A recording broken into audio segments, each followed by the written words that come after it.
often talk about research-based information, sex facts, and all of that, but I don't spend a lot of time talking about myths because there's so many sex myths out there. And I believe that as we learn more about our bodies and how we can be a better partner, we should also debunk these myths because some of them are kind of ridiculous and destructive.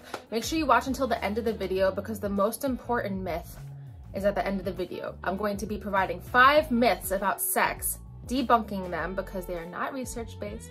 They were probably made up by social media or somebody, I don't even know. But anyways, please don't forget to like and subscribe and turn on bell notifications. Let's get right into it. I remember hearing about this when I was like in middle school. Have you ever heard about Mountain Dew decreasing a man's sperm count? Because I've definitely heard that one over and over again, and it is a myth. So number 1 is that. So some men actually experience infertility because of a low sperm count. But that can be caused by a lot of other things, like for example, certain kinds of cancers that impact reproductive health, celiac disease, and hormone imbalance. Those are things that actually impact fertility. There's certain lifestyle changes you can make, like exercising more, eating better, getting more vitamins, vitamin C, for example. But Mountain Dew, this is why this started. So Mountain Dew has a lot of caffeine in it, just like coffee. But it doesn't have nearly enough caffeine. So research has shown that people that drink a ridiculous amount of caffeine, like more than 4 cups of coffee per day, they have actually shown lower sperm count. But from my research and what I've looked at, you would have to drink like 12 cans of Mountain Dew for it to actually have a difference. And I feel like most people who drink Mountain Dew don't drink that much of it. Another theory is that Mountain Dew actually impacts fertility. It contains a dye called yellow number 5. And the US Food and Drug Administration ruled out that the dye is actually safe. But over the years, rumors have surfaced that this particular dye, yellow number 5, can actually reduce the size of one's penis or testicles. So people have said that about Mountain Dew, but that is also a myth.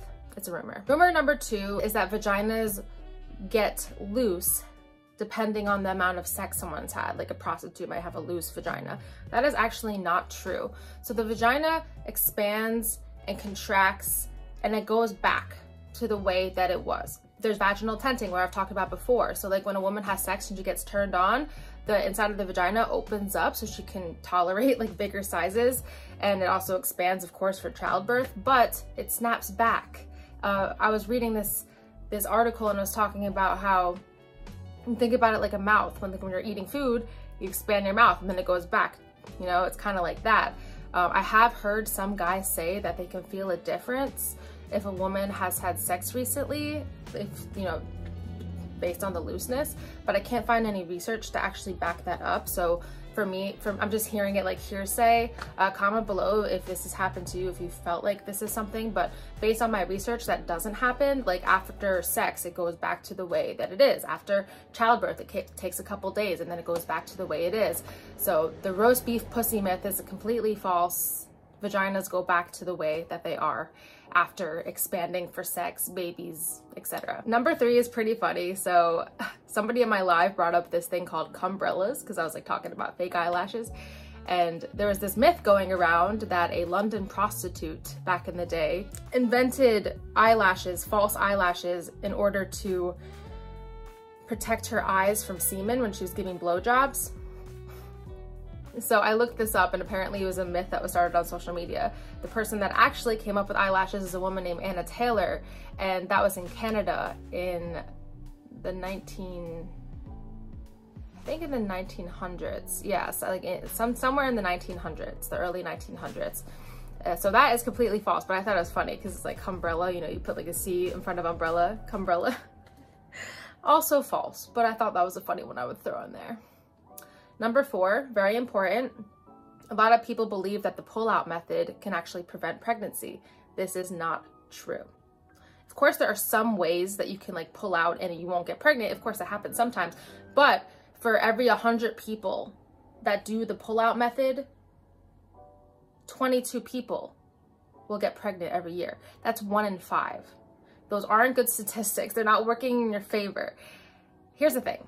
While only 1 egg is released each month, ejaculation carries about 200 million sperm, and it only takes 1 sperm to fertilize an egg. And that is from pre-cum or pre-ejaculate, or the ejaculate that you accidentally ejaculate into her. So like, you cannot control this. As much as some people think that they can, most people can't. So just use contraception, use condoms. Don't trust the pull-out method.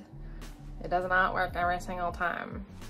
And yeah, you should be using protection regardless. Last but not least, number 5, you can get pregnant on your period. I did not know this. The myth is that you can't get pregnant on your period, right? Like I just found this out recently. Like I kind of thought like it was foolproof, and I didn't know that you could, but there is still a chance. It's not as likely, of course, but you could still get pregnant. And I think that's just really important. That's why I'm like, okay, saving the best for last in terms of most importance, because I mean, the pull-out method is really important too, but I feel like a lot of people don't know this one. I feel like a lot of people might know more about the pull-out method not working than the period one. At least I kind of, that was my perspective. Like before I was like, yeah, pull-out method, I can't trust that. But oh, having sex in your period is safe. Like, no, it's not. So both of them, you can still get pregnant. If you're trying to not become pregnant, you need to protect yourself every time. So use condom, birth control, all of those things to protect yourself. Because it still can happen, even though it's not as likely. But anyways, those are 5 myths that I wanted to debunk, because these are really important.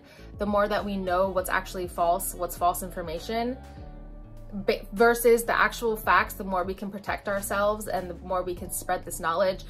Do me a favor and share this with a friend. I don't really ask people to do that, but I'm like pretty confident that you know somebody that still believes at least 1 or 2 of these are true. And I've had like discussions, not arguments, but discussions in my lives with people that like believe the pull-out method works, and I'm just like, come on, dude. Like, it's just because it's worked for you doesn't mean it's gonna work for everybody. So like, spreading that knowledge and spreading your perception on it is only going to be destructive to other people. And better safe than sorry, you know what I mean? So thank you so much for watching this video to the end. You are awesome. Comment below, I watched until the end, so I know who my true supporters are, and I will be so happy. I will like it, I will love it, because you can like it and love it. I'll subscribe to you if you have a channel. Thank you so much. Don't forget to like and subscribe and turn on bell notifications. I will see you next Wednesday for another video. I might actually skip next week because I'm going to Disney, but, or maybe I'll see you in 2 weeks, who knows? Thank you. Bye.